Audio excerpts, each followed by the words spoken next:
Caution, this video may cause an uncontrollable urge to get your life together, and once you start, you will become addicted. Picture this. It's late. Like 3:15 a.m. late, and your eyes are glued to your phone, thumbing through highlight reels of people who apparently cracked the code to this thing called life. They're up before sunrise drinking celery juice, scaling businesses from beach houses, reading one book a week, and somehow glowing like they've never known stress. Meanwhile, you're lying there like a human burrito, half asleep and fully encased in a blanket of snacks and regret. And then it happens. That familiar surge of hope. You sit up slightly and whisper, "This is it. Tomorrow I reinvent myself." You set an alarm for a time that feels legally unreasonable. Download 3 productivity apps. Even impulse buy new gym gear because clearly the key to personal growth is moisture-wicking leggings or shorts. Which reminds me, I really need to cancel that subscription before they send me another tank top I'll never wear. Day 1, you're unstoppable. You beat the sun out of bed, you meditate, you journal. You even make your bed and look at it like, yes, I am the kind of person who makes their bed now. Day 2, you're a little groggy, but still in the game. You do a slightly shorter meditation. The journal entry says tired but grinding.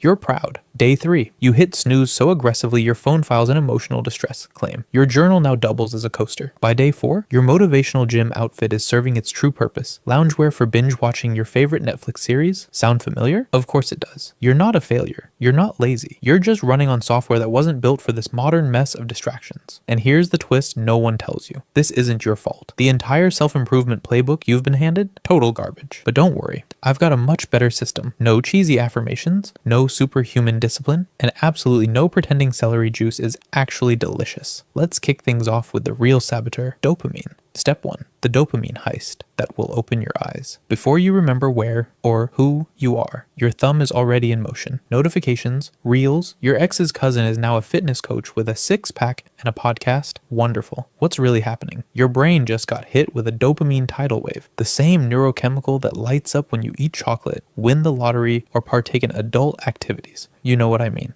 And here's the sinister part. When you jack up your dopamine first thing in the morning, everything else feels like stale toast. Your inbox, ugh. Your tasks, meaningless. Your goals, gross. So how do high performers avoid this daily brain hijacking? They do something radical. They ignore their phones for the first hour. I know, shocking. But what if there's an emergency? Relax. If it's urgent, someone will call on the phone, like a caveman. Instead, use that hour to detox your dopamine. 10 minutes of movement or meditation, nothing fancy. Stretch, walk, do interpretive dance in your kitchen. Whatever says, I am in control of my life today. Then hit one focused task for 50 minutes. No distractions, no tabs are open, just in case. And your phone, put it in another room, lock it in a drawer, yeet it onto the roof if necessary. After that, take a real break, go outside, breathe deeply like you're in a wellness ad. Hydrate, do a few jumping jacks and pretend it's hit. Whatever you do, don't scroll. That undoes everything. It's like washing your car in a thunderstorm. And for the Pomodoro fans, yes, I know, 25-minute work blocks. But science says your brain takes 23 minutes to fully lock in. So if you're doing Pomodoros, congratulations. You're interrupting yourself just as you were about to be useful. This isn't about hustle culture. It's about giving your brain a chance to work with you instead of constantly begging for dopamine crumbs. Step 2, identity is the cheat code. Most people approach self-improvement like they're assembling IKEA furniture without the manual. They focus on the what. I need to go to the gym. I should read more. And then wonder why the whole thing collapses by Thursday. Here's the better approach. Focus on the who.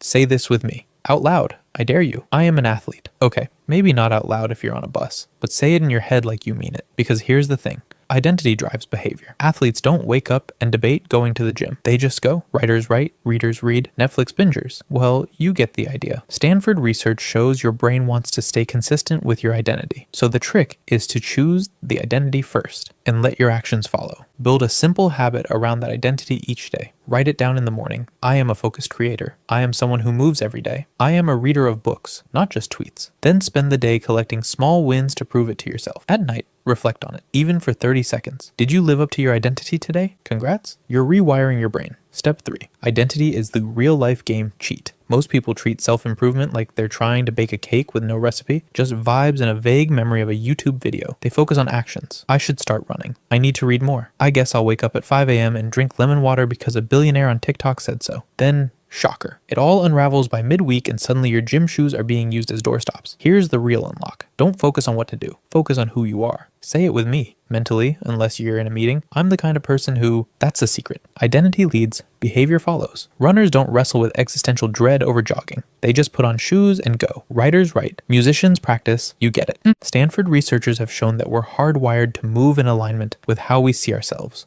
So the play is simple. Pick the identity first, then design tiny daily proof points to back it up. Write it down in the morning like it's your mission briefing. I'm someone who prioritizes focus. I'm a person who moves daily even if it's just to the fridge and back. I read actual books because I like my attention span intact. Then spend your day collecting little receipts to back it up. One focused work session, one stretch, one chapter. Before bed, check in with yourself. Did you live that identity even a little? Cool. That's how brain rewiring starts. Not with massive life overhauls, but with consistent tiny signals that say, hey, I am that person. Step 4, the tiny gains theory, aka the 1% rule. Let's be real. Transforming your life overnight sounds amazing, in the same way that crash diets and winning the lottery sound amazing, which is to say, extremely unrealistic, mildly delusional, and often followed by disappointment and pizza. Here's what actually works. Get a little better, like barely noticeable better. 1% better to be exact. But 1%? That's nothing. Yes. And that's exactly why it works, because it's doable. Do that every day, and by the end of the year, you're not just better, you're 37 times better. Yes, that's math. Yes, I used a calculator. No, I don't remember high school algebra. The reason most people crash and burn, they try to reinvent their entire personality over a long weekend and then spiral when Monday hits like a truck. You're going to do it differently. Pick one thing from this video, just one. No pressure to overhaul your life or delete every food delivery app. Just choose a single system that clicked and try it tomorrow. Not next week. Not after I reorganize my sock drawer. Literally tomorrow. Don't be the person who treats self-improvement content like a Netflix binge. Be the person who actually tries it, even if it's just 1%. Especially if it's just 1%. See you in the next one.